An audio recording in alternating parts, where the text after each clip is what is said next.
Good afternoon, everybody. This is the time set for oral argument in the case of Mallott versus Stand for Salmon. Counsel, are you ready? Please.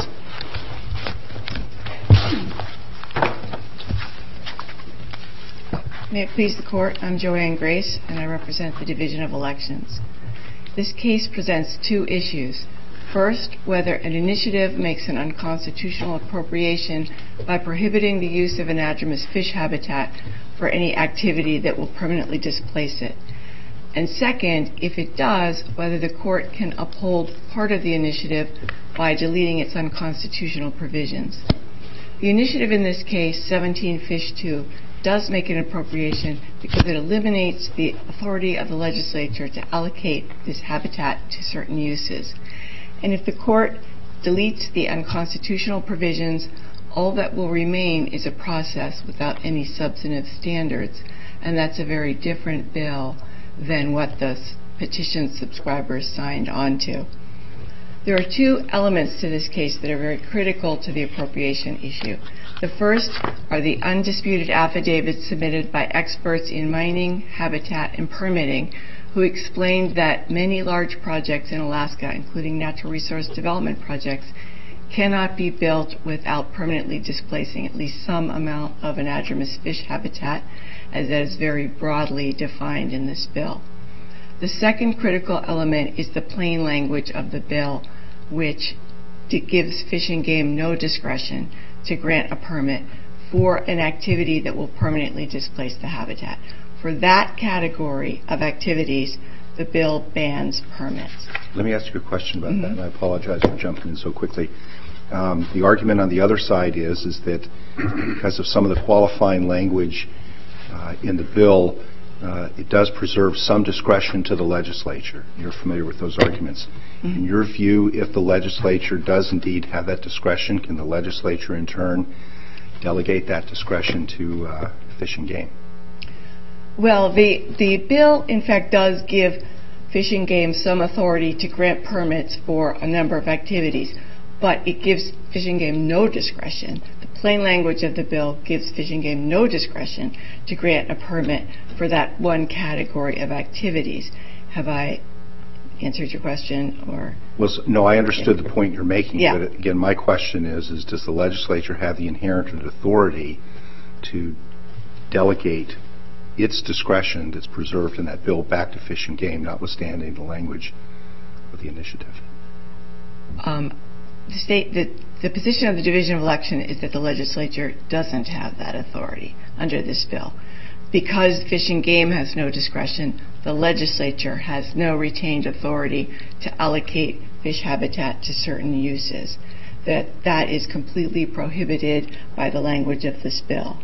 And that's the fact that it absolutely prohibits that category of activity is what distinguishes this initiative from the initiative in the Pebble case. The Pebble case involved an initiative that would set a standard for the level of chemicals that could be discharged into water for mining. And that was a standard that mining operations could meet and still mine. So the difference between an acceptable regulation and an appropriation is that a user can follow the regulation and still use the resource. And the court in the Pebble case did not even need to concern itself with whether mining operations could still operate under that initiative, because the initiative in Pebble reflected existing law, and it obviously hadn't prevented any mining. But if you imagine an initiative in Pebble that prohibited any discharge of water for mining operations, and assume that it was impossible for mining operations to meet that standard, then it's a de facto ban on mining, and that interferes with the legislature's ability to allocate water to that use. That's the kind of initiative that 17 Fish 2 is. Because it bans any activity that will permanently displace the habitat, it deprives the legislature of ability to allocate assets to those uses, and that's going to include oil and gas development, large mining operations, dams, roads, and pipelines. That takes 17 Fish 2 out of the realm of acceptable regulation and puts it into the realm of appropriation. Now, the bill does that in a number of different provisions. The most significant one is the substantial damage prohibition, and that's found in Section 7 of the bill, proposed 1605-887A1. That bill absolutely prohibits a permit for an activity that will cause substantial damage to anadromous fish habitat. Substantial damage under the bill will occur if, despite the application of mitigation measures, an activity will adversely affect the habitat such that it will not likely recover or be restored within a reasonable period to a level that sustains the fish. That plainly prohibits any activity that's going to absolutely displace the habitat permanently. Now, the Superior Court believed that Fish and Game had discretion under that language to grant a permit for an activity that permanently displaced the habitat because there were certain undefined terms in that definition. But in the context of an activity that will permanently displace the habitat, those words can only have one meaning. So, for example, the fact that the phrase adversely affects is undefined doesn't give Fish and Game any authority to grant a permit under this provision because it says that habitat will be adversely affected such that it will not likely recover or be restored within a reasonable period to a level that sustains the fish. If the habitat is not ever going to recover or be restored, then Fish and Game has no discretion to find that it's not going to be adversely affected such that it's not likely to recover or be restored. It's obviously adversely affected such that it's not likely to recover or be restored. And the same is true of the definition of reasonable period. The Superior Court said, well, Fish and Game has discretion to decide what a reasonable period would be. But if the habitat is never going to recover or be restored, then the question of whether that's a reasonable period just doesn't even arise. Those words may have some meaning for a lesser impact, but in the context that we're talking about, there's just no question. And according to the affidavits that were submitted, large acreage development projects will generally displace at least some anadromous fish habitat. So, for example, the affidavit of the mining expert explained that large hard rock mines generate mine tailings, and those are typically stored in a reservoir created by a dam. The dam and the reservoir must remain permanently on site, and the rock disposal site also must be permanently on site.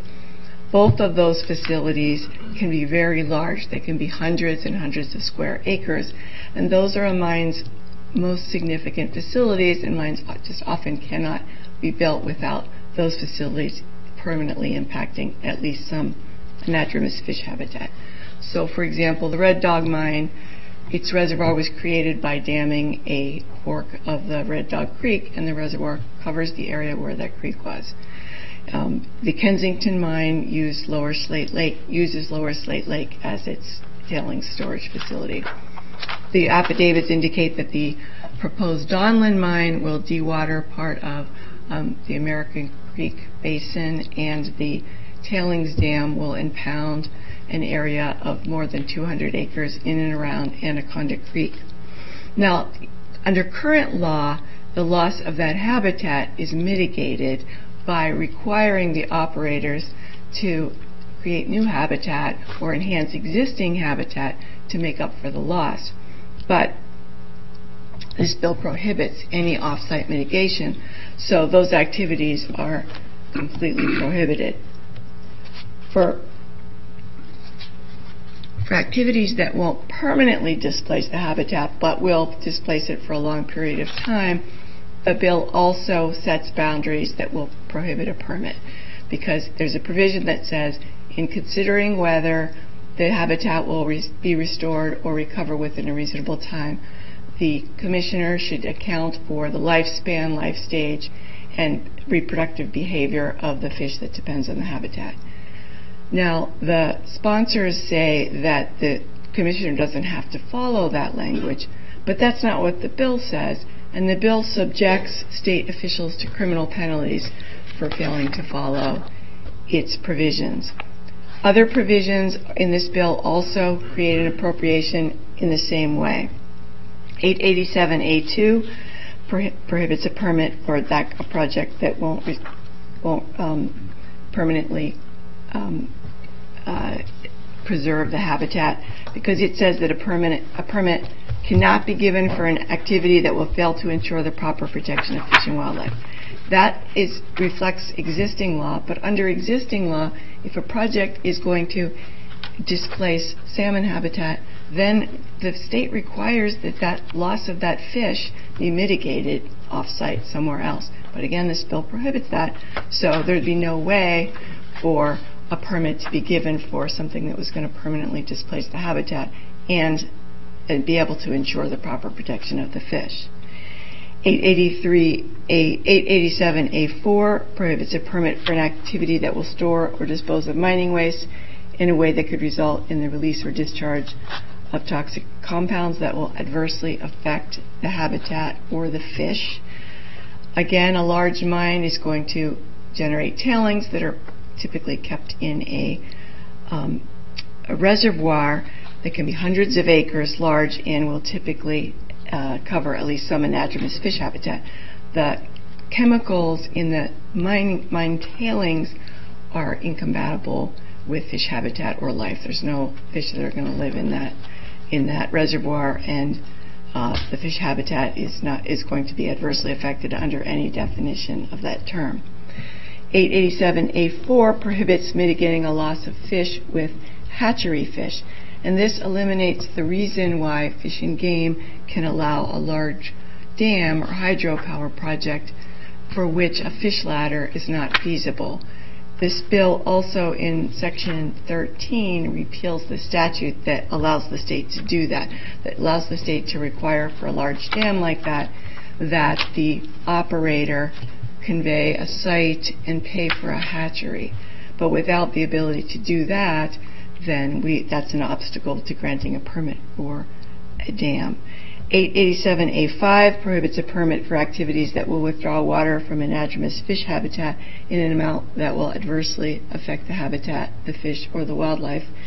And 887A6 prohibits a permit for activities that will dewater and relocate a stream if the relocation doesn't provide for passage of fish or if it adversely affects the fish, wildlife, or habitat. Both of those provisions, A5 and A6, will prevent a permit for many activities. Mining projects routinely dewater and divert streams, according to our affidavits. Also, because of there's a great prevalence of streams in Alaska, any large project is going to need to divert some streams for all the infrastructure that they take, including roads and buildings and storage facilities. One of the state's affidavits indicated that building highways often requires diverting streams or rivers in order to assure that the roadway will stay intact. Anytime you dewater a segment of a stream and relocate it, the habitat where the stream bed was located and that's now covered by a road or a building or even nothing is adversely affected. It's not going to sustain any fish any longer. So those stand as obstacles. Another provision that creates an appropriation is 867B, which is found in Section 2. This section states that when granting a permit, the Fish and Game shall ensure the proper protection of fish habitat by requiring that 7 habitat protection standards are met. And those include things like in-stream flow, bank stability, and passage of fish. Any project that's going to permanently displace the fish habitat is going to violate those standards. So for example, 887B2 requires the maintenance of in-stream flow regimes, and duration of flow. And according to the affidavits, all large dams or hydropower projects are going to impact those standards and are not going to be able to get a permit. So let me ask you another question. You started your argument by suggesting that if we were to agree with the state's arguments, and yet if we were to sever some of these offending provisions, that would not be the initiative that the proponents of the initiative really had in mind. And of course that almost goes without saying. But we have this principle that when reviewing initiatives, we're supposed to construe them so as to preserve them whenever possible, and presumably that means something, and it's not just something pretty that we put into the opinions. And then in the initiative itself, in Section 14, this provides that the provisions of this Act are independent and severable. So it sounds to me like the proponents of the initiative specifically contemplated that some of these provisions might indeed be found to violate the Appropriations Clause and might need to be severed. So wouldn't we be giving effect to preserve the initiative to the greatest extent possible by, in fact, severing some of these provisions if we find in your favor? So, of course, the Constitution has a process that's intended to protect the voters, and that is to require that there be sufficient public support for initiative before it goes on the ballot, and that's, I think, the basis for the court's three-part test that an initiative must meet. So for the court to allow an initiative that's unconstitutional to go on the ballot, you must be able to sever the unconstitutional provisions, and the remaining initiative needs to meet this three-pronged test. And I think that's to preserve the constitutional protections of requiring a certain amount of public support. This initiative can't meet the test because to make it constitutional, the court would essentially have to cut the heart and soul out of this bill, which are the provisions that prohibit permanent displacement of habitat and the provisions that prohibit off-site mitigation. So all the substantive standards would be gone, and all that would be left would be a skeletal process for permitting, and that would not meet the three-part standard. I think that the first prong it would meet. The first prong says that without the unconstitutional provisions, the bill can be given legal effect. The bill can be given legal effect if you cut out all the substantive standards. The second and third prong, though, cannot be met. So the second prong is that deleting the provisions will not substantially change the spirit of the measure. And deleting the substantive standards out of this bill will substantially change the spirit of the measure because it will no longer have any standards. It's just going to be a process. And what that means is it adds a lot of procedures and government expense and more employment for government employees, but it doesn't add any provisions that substantively change what activities are going to get permits. But that's actually going to depend on which of the provisions we might sever. I mean, if we find that some are unconstitutional but others are constitutional and we sever the unconstitutional ones, at that point the determination has to be made, does this still meet the three-part test, or specifically Part 2 and Part 3? The provisions that I mentioned are all the provisions that eliminate the legislature's discretion to allocate anadromous fish habitat to these uses. I understand that. Yeah. Your argument is assuming that we're going to agree with you in every single case. It does. But what if we only agree with you halfway? Well, the three-part test has to analyze whatever's left after the provisions are severed. So I'm basing my argument on what I think the remaining. But hypothetically, if we agree with you with respect to 4 of them, but we disagree with you with respect to 4 of them, then it's our duty to determine the spirit of the initiative and decide if we can sever it and still give meaning to it. Absolutely, Your Honor. I would just say that while this court has allowed a severed bill to go on the ballot in the McAlpine case, in that case the court severed a single sentence and the initiative accomplished exactly the same purpose. What we're talking about in this bill is a very large, it's an entire permitting scheme. It's very complicated, and the court would have to substantially sever a number of provisions in order to preserve the legislature's authority, and that really goes far beyond what the court has ever done. And part of the problem with this bill is that the provisions are so intertwined that deleting some of them could have unintended consequences. So in the state's view, all of the substantive standards need to be eliminated. But there's a limit, I think, to how much we can look at McAlpine, where we only took out one sentence, because that was much shorter initially, right? I mean, so there's probably no single sentence in here that we could take out. No. Right. So we can't really be bound by how much severance we can. No, Your Honor, absolutely. That was not my point. My point was that this is a whole different kind of exercise than the severance in McAlpine was, and it would be an extensive revision of the bill, and the court needs to honor the Constitution's process for assuring that a bill has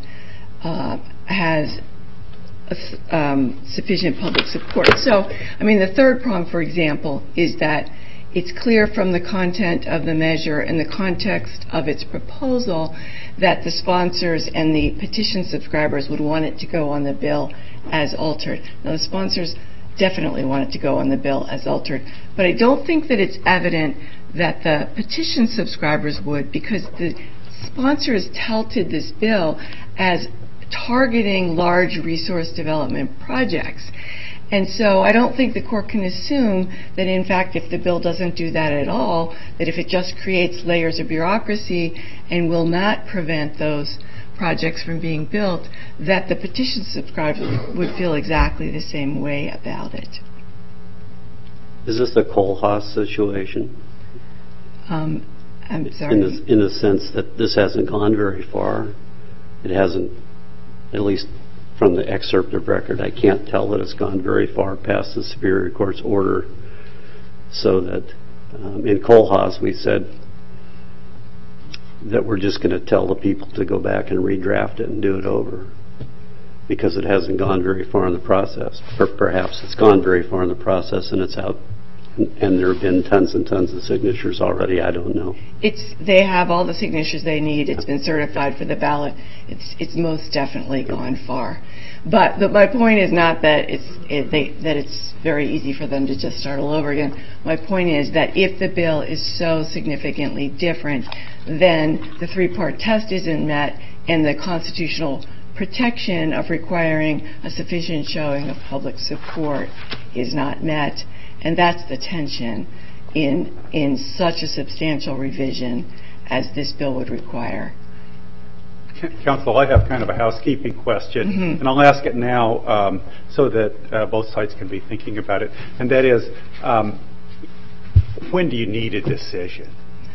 When do you need direction? So the ballot printing deadline, because the legislature is still in session, this would appear on the general election ballot.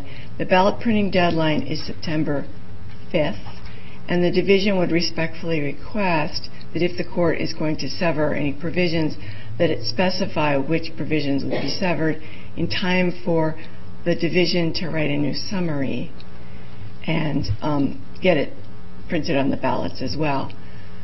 That does raise an issue with any possible challenges to the summary, because under statute people have 30 days to challenge the determination of the lieutenant governor, and so it's a little imprecise to say how much time possible challengers would need if that were something that the court wanted to take into account.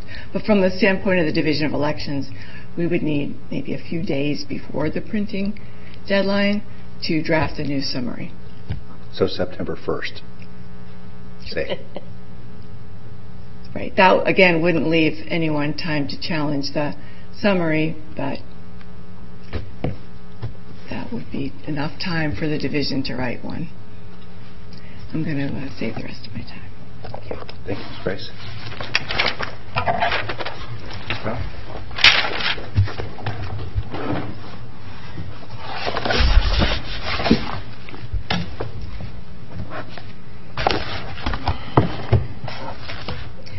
May it please the Court. I'm Valerie Brown for the appellees. The Superior Court applied the correct test. This is not an impermissible appropriation, and the Stand for Salmon asks you to affirm that decision. It's a permitting scheme that allows the use of public assets while also prohibiting harm. I was planning on talking about the court's test, but I think I'll save that and just jump right to the state's first argument that there is absolutely no permanent damage ever permitted by this initiative. That is incorrect. The initiative sets up a tiered permitting scheme. So it provides for de minimis and minor permits, and then when you get into significant adverse effects, there's a major permitting scheme that has a more robust process where Fish and Game does an analysis, puts things out for public comment, and if Fish and Game meets that definition that the state read to you in 877B, that substantial damage has occurred, that's when there's a bar to permit issuance. But that whole process of the permitting scheme is not simply the standards that would bar issuance. The first thing the Fish and Game would do when it got an application for a project would to be analyze it to see if they thought it caused significant adverse effects, and that would be defined by the Department of Fish and Game. If the level of effects is below that, not only can they permit permanent damage, but they can permit it under the minor permitting scheme. It's when the harm gets larger and has a more extensive reach that Fish and Game says, okay, we're going to define that as significant adverse effects. Then, you have to look at that definition of substantial damage and determine, Fish and Game would determine, if it wouldn't be likely to recover or restore within a reasonable time. And those also are within Fish and Game's discretion. Ultimately, though, there would be permits that would be denied.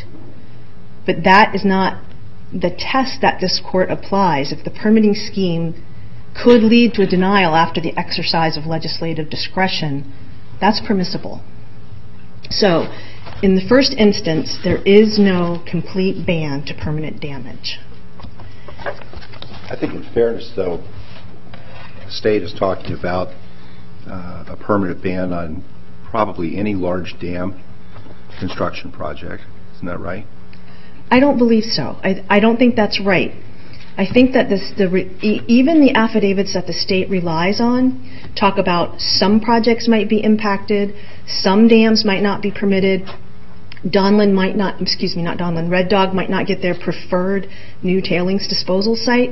I think what the initiative does is it forces maybe resiting or technology for projects that will cause adverse impacts, but siting is key. Not all tailings dams even impact anadromous fish habitat. They often do, but tailings dams are not also the only way to dispose of mining waste. So when the state talks about the potential impacts to specific projects, that may be true as they're currently proposed or designed. It may not be true, but it's specific to projects, and it doesn't answer the underlying question of whether the provisions of the initiative leave the discretion to Fish and Game to figure that out and to make the final decision about whether there are substantial damages. So I know it wouldn't ban all of anything. It's a little confusing in the briefing, but even throughout the state's brief, they talk about how some road projects could be impacted, some dam projects could be impacted, some tailings facilities could be impacted, but not all would be impacted. And there are many provisions there are many ways that Fish and Game works with things like road construction. Culverts can be designed so that they completely preserve passage.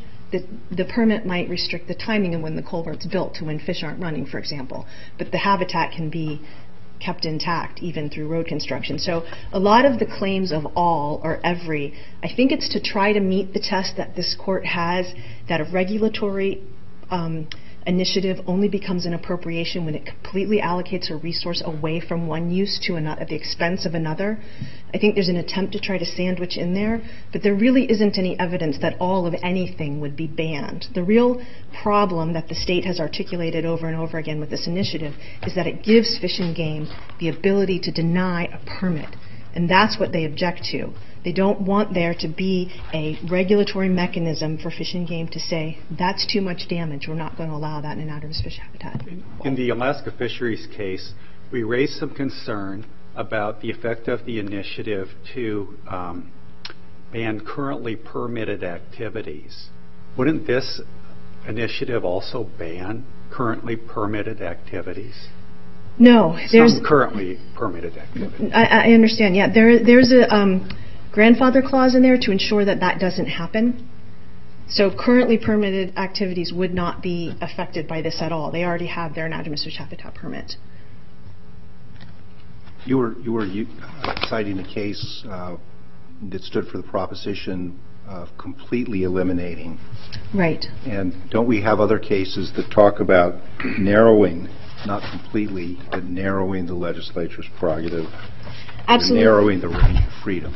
Absolutely. So the test under the second core objective is applied a little bit differently in each case, but the language of it is that an initiative narrows the legislature's range of freedom enough to make an appropriation when it would set aside a certain specified amount of property or money for a specific purpose in a manner that is executable, mandatory, and reasonably definite.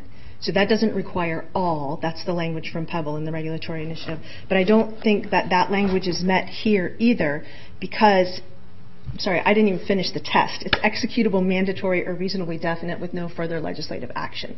So this initiative doesn't require anything executable or mandatory. It's a process where Fish and Game will make the decision about whether permits are issued. So there's that further legislative action. And it measures and it gives Fish and Game the regulatory scheme to measure harm and evaluate harm. It doesn't actually address any specific use or user. It's only about the amount of harm. So the size of your project isn't relevant. It's the potential harm it will cause to anadromous fish habitat. So as I was saying in response to Justice Stowers, a mine tailings dam that can be sited where there's an anadromous fish habitat wouldn't even fall under this. It's only if it has to be sited in an anadromous fish habitat. You mentioned something about the grandfather clause, and that comes under Section 13 scope. I believe that's where it is. And it says I have the whole provisions of this act do not apply to existing activities, operations, or facilities that have received all required federal, state, and local permits. Correct. So I assume all has meaning, and all means all. Currently permitted. Everything is something that's currently permitted, yes. So what about a project that's received a permit in order to do preliminary exploration? And then once that preliminary exploration is completed and they want to move on to the next stage, then they would have to apply for another permit to do the next level of work, and they would not have received all of their permits. So now does all subsequent work have to comply with this bill if it's enacted? I have to give you somewhat of a conditional answer because that's not a lot of facts, but I think what would happen is, assuming they don't have an anadromous fish habitat permit that already covers what they have to do next, yes, they would have to get another fish habitat, or if they don't have one yet, an anadromous fish habitat permit from the Department of Fish and Game. So a developer or an explorer who has planned for years to do exploration thinking that they're operating under existing law may have to completely go back to the drawing board in order to meet the new standards if these standards are voted on by the public. Yeah, I think one of the lessons that could be drawn from some of the recent attempts to permit large projects is that when projects are in exploration, they don't have a development plan. So a lot of the technology forcing and protective measures that are in these standards would could be applied at the stage when they move from exploration to production, because that's when they're going to have to actually site facilities and do things that have more potential impacts than just exploration. So I think that is not only correct, but I think that's probably the proper place to look at ways to minimize damage to anadromous fish habitat. If this is all about harm and regulating harm, and why are there provisions in here about preventing mitigation on the next lot over? The off-site mitigation provision in here, I would say, is probably the most controversial thing in the entire initiative. And I think it's also important to note that it's not one of the things that would violate even the test that the state is proposing. They are saying that the off-site mitigation helps propel the decision that more things are banned than otherwise would be. But it's really important. It's a really important policy question of where you're going to mitigate damage. Because if you don't mitigate damage in the water body or general location or watershed where the damage is caused, then you're not really mitigating harm to that fishery or the impacts to that area's fish and wildlife.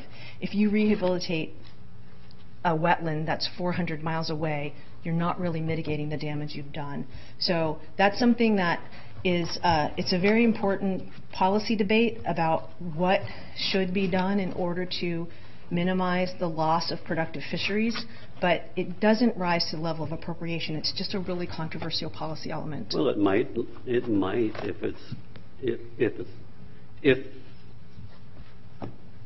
if some other aspects of this rise to the level of an appropriation, and this is part and parcel, and this connects with it, it may. But it seems like it not only prohibits going to another water body, it prohibits portions of the same water body, which seems to be contradictory to what you just told me. I don't think it would prevent portions of the same water body. That's what it says, doesn't it? Other portions of the same water body or land, right there in the very last sentence I'm looking at. Yes. 887C. Yes. Mm-hmm. Yes, that is to prevent mitigation from happening miles and miles away from the place that the harm happens. And if I could speak to the connection of it to the substantial provision, the substantial damage provision, when you talked about this could be relevant, maybe I could address the issue of the substantial damage provision and whether that makes an appropriation or not, and how tied that is in with everything else. So the substantial damage section, the definition is in 877B, and if Fish and Game determines that something rises to that level and it can't be recovered or restored within a reasonable period, there's only 2 places in the initiative where there's actually a prescriptive sentence that prevents Fish and Game from issuing a permit for those things. I'm assuming there's no dispute that Fish and Game can certainly analyze substantial damage and look for it through the fish habitat assessment that's required in the major permitting scheme. But the actual prescriptive provision of the substantial damage is in section 887A1, which is the sentence that reads, a permit may not be granted if substantial damage is caused. And the other place you will find it is in section 885E3. Which is that's the sentence, that's the section that dictates the commissioner's issuance of major permits, and it repeats basically the same language. The commissioner can't issue a major permit if there's a cause to substantial damage.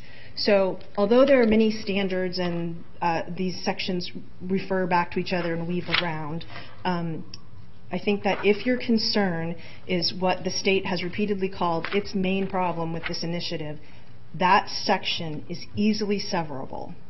And if I could just briefly talk about everything that this initiative does, it has several major elements. One of them is the permitting scheme we talked about that sets up de minimis, minor, major permitting. That process alone, which the state denigrates as just process, is something we don't even have right now. Every anadromous fish habitat that walks in the door at Fish and Game gets exactly the same process, whether it's a dock extension or the pebble mine. So that's an improvement over the current situation, even without that bar. But the other thing that this initiative does is it sets up a public process that has Title 16 permits have never had any public process. It lays out enforcement mechanisms that Fish and Game has never had. Right now, they have to take the evidence to a prosecutor, convince the prosecutor it's a high enough priority for them. They can't write tickets, they can't issue violations, so it changes that. It changes the way that Fish and Game's permitting jurisdiction is determined. So right now, Fish and Game has to go out and actively find fish, promulgate a regulation over the course of about a year in order for it to have permitting jurisdiction under the anadromous fish catalog.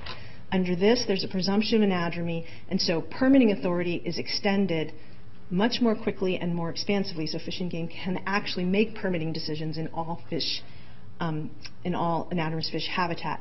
And then there's one more. But all of those sections are unchallenged, and untied to all of the sections that the state went over. And I'm happy to go into more detail on each of the ones that the state raised, but I just wanted to get that out in response to your question. So I hear you say, and I get you're not asking us to sever anything. Correct. But if we decide that we need to, the two sections that have these prescriptive directives, if you will, you say those are easily severable. Yes. The two that I laid out, 885E3 and 887A1, are the two places where there's a prohibition on issuing a permit for substantial damage. Now, the state's other arguments are two different sections, which I will talk about, depending on whether, and it's hard to argue what severance without knowing which provisions the court may interpret to be appropriations, but I think that's the main argument the state makes. And if you look at their objections to the fish habitat standards in Section 2, they argue that it's 867B1 through 7. And they argue that those are prescriptive because of the way that they're worded, that Fish and Game has to maintain these things whenever they're issuing a permit. But if you read A and B together, these are elements that Fish and Game has to determine are maintained in a way that doesn't significantly adversely affect anadromous fish habitat. So these 7 habitat standards, which were not meant to be prescriptive, but if the state's argument is adopted that they are prescriptive, Fish and Game still has to determine that, for example, in-stream flows are impacted in such a way that there's an adverse effect. And I think that it's much more logical to read it in conjunction with A and with the rest of the sections, because the in-stream flow section also, if you look at 887A5, it envisions issuances of permits that impact in-stream flows, just not ones that significantly adversely affect anadromous fish habitat. So in each one of the B1 through 7 sections, and also in each one of the several sections in 887A that the state is challenging as appropriations, each one of those contains an element where the Alaska Department of Fish and Game makes a finding that there's significant adverse impacts or adverse impacts before they take any permitting action based on that. So if you look at the state challenge, I believe all 6 of them. Number 3 and number 5 and number 6 are the 3 that they challenged originally when the first version of this initiative was submitted, and they were substantially rewritten to add additional discretion in them.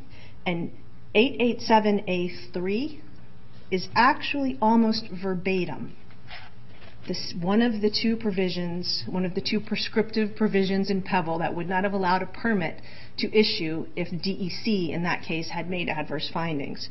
And that's the one about storing and disposing of mining waste.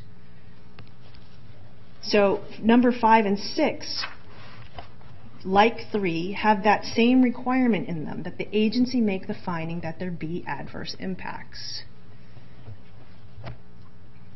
And then on 4 is not a ban on hatcheries, just to be clear. That's the section that says replace or supplement wild fish population. That is a ban on using hatcheries as a mitigation tool to replace an anadromous fish run that has been completely destroyed by whatever form of development it happened. And it doesn't impact enhancement hatcheries or any other hatcheries in the state. It just removes that one that you can't trade a wild salmon population for a hatcheries population. So the state wants to open up a new hatchery.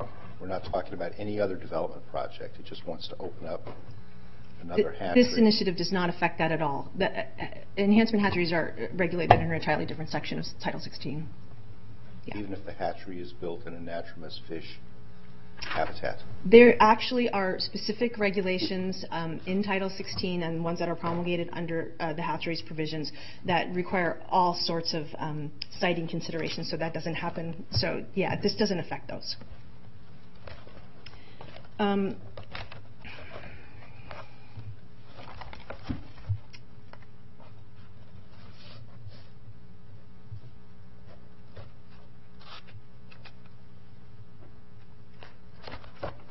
I think if the court doesn't have more questions about specific sections, I can just say that this initiative is a regulatory proposal about how to regulate harm while still allowing uses. The state says the voters shouldn't be allowed. Let me interrupt your summary, so Great. then you can do your summary I've got again. plenty of time. So you do have plenty of time. So go back to section 2. Okay. And we'll talk about B1 through 8. Okay. And tell me again how you would describe B1 through 8. Sure. They're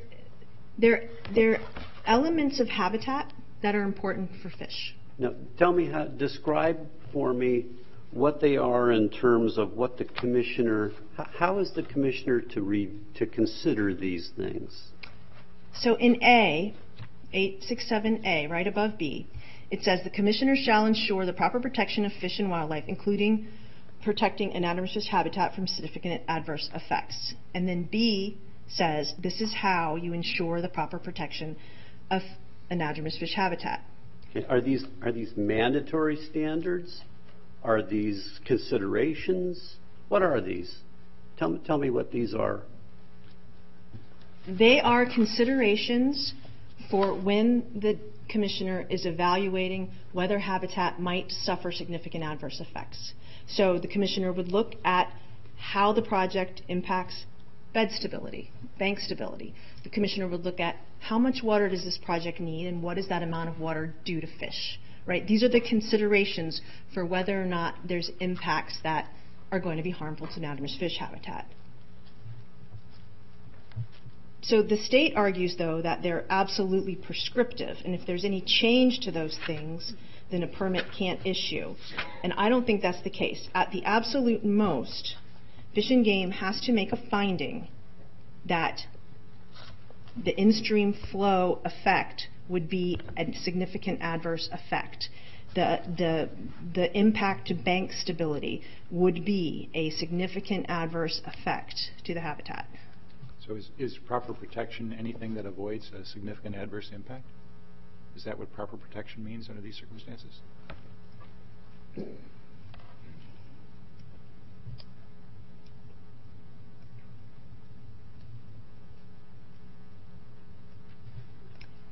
I don't think so, because this initiative allows the permitting of some significant adverse effects.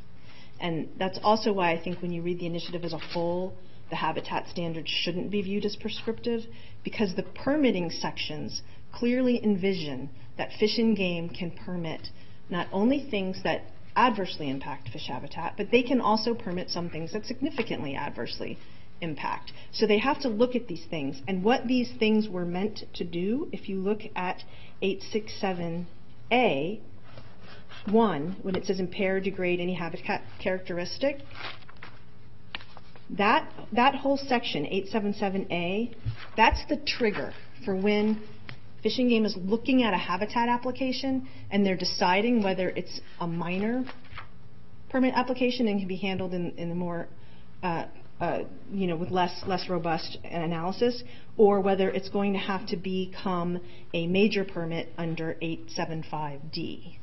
And that doesn't decide whether you get the permit or not. That just decides which permitting track you're on and whether you go through the permitting, the public permitting process and the fish habitat assessment or not.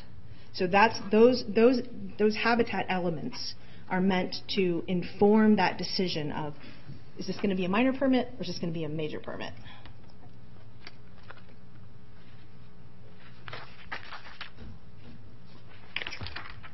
Is the word maintaining in section 867A or I beg your pardon, B, in that introductory sentence, is that mandatory, prescriptive? In other words, the commissioner must main or shall maintain?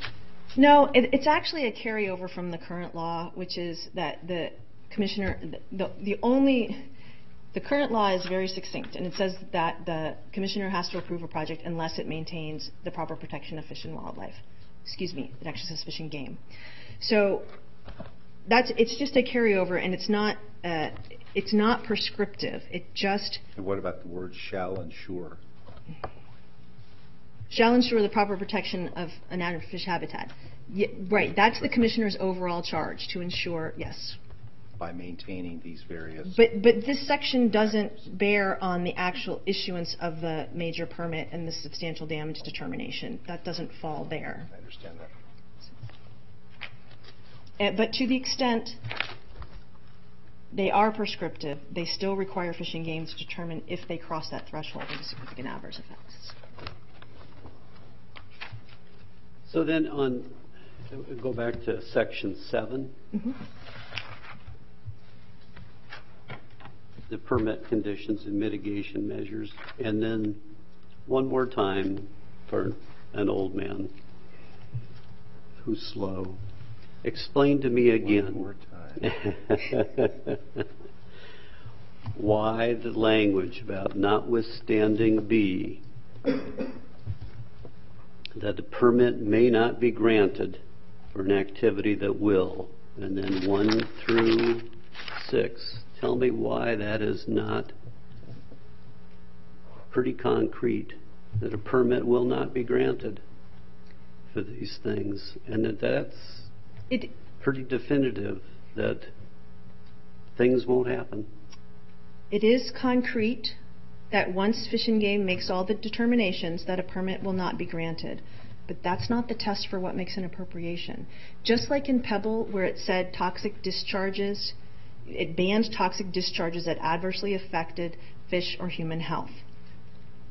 There was a determination by DEC whether or not there were adverse effects, and if that initiative had become law, at that point, a permit issuance would have been barred. So the fact that the permit will not issue if these things are true does not make it an appropriation. Yes, but in Pebble,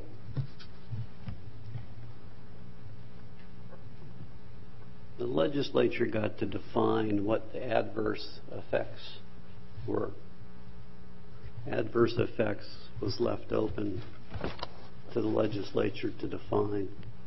That's not the case here. Here, the initiative gets to define what the bam, bam, bam, bam, bam is for when the permit won't be issued. That's significantly different in Pebble, isn't it? I don't believe so. In Why Pebble, not? The definition of adverse effects was delegated to DEC through the legislature. But DEC got to determine what were adverse effects. That's correct. And there's been some talk about the fact that it did mirror the current law for water quality standards, so maybe it didn't make as large of a change as this initiative does.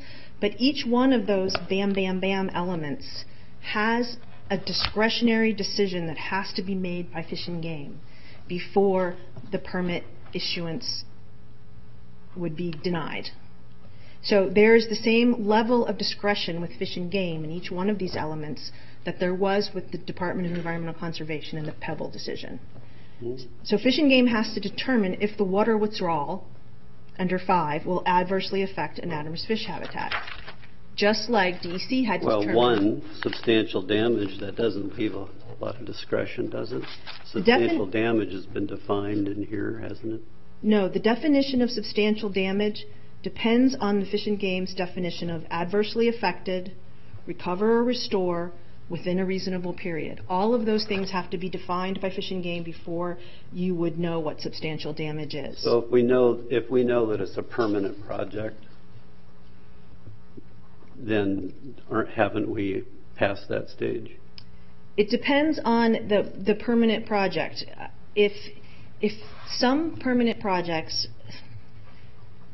don't have to be in perpetuity. For example, Sometimes mine tailings are stored until the project is over, and then they're removed from the tailings dam and the habitat can be restored. Now, Fish and Game would determine under the reasonable period and the restoration requirement that they have to define what's reasonable. And the original version of the definition of substantial damage that was submitted tied restoration to natural and historic levels. And the Department of Law pointed that out when they indicated they were going to deny certification of the first one. And the definition was rewritten to increase Fish and Game's ability so that they could allow a long-term project to go on and then have it restored at the end of the project. In front of the Superior Court, we talked about the Chiwetina project, because there they had a very specific mitigation plan to completely 100% restore form and function of the salmon stream post-project, and whether or not that would be something that would not cause, if Fish and Game would approve that under this, will determine how Fish and Game interprets those phrases. So there's legislative discretion in the definition of substantial damage, and that's why we're arguing it's not an appropriation and it should not be severed. What was the projected timeline for restoration of the Chiwetina Dam? I believe it was 30 years, and there is part of the mine's proposed mitigation that it's at record 561. It didn't make it into the excerpts, but I believe it was 30 years. And so the commissioner could delegate Fish and Game to determine whether or not that's reasonable. Exactly. And Fish and Game could do so. They could permissibly. Do so. They could. And a very large-scale mine, say a 100-year project life, Fish and Game could also say that's reasonable under the circumstances? It is left open to Fish and Game's interpretation. Yes. Right.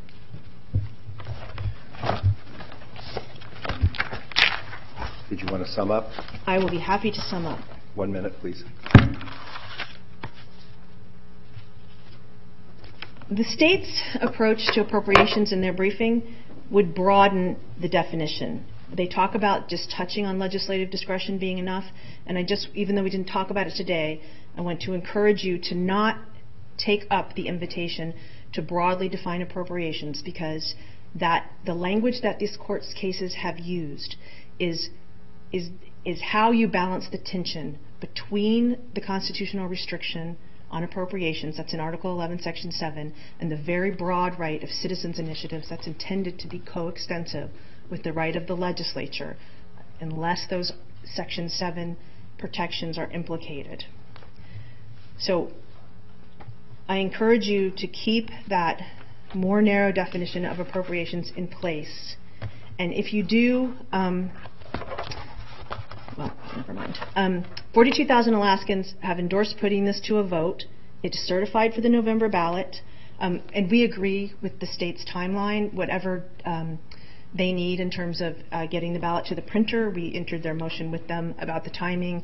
And as soon as possible is fine with the Stand for Salmon group as well. So we hope that you will affirm the Superior Court and let this process of direct democracy proceed to the ballot. Thank you. How much time does Ms. Grace have, please?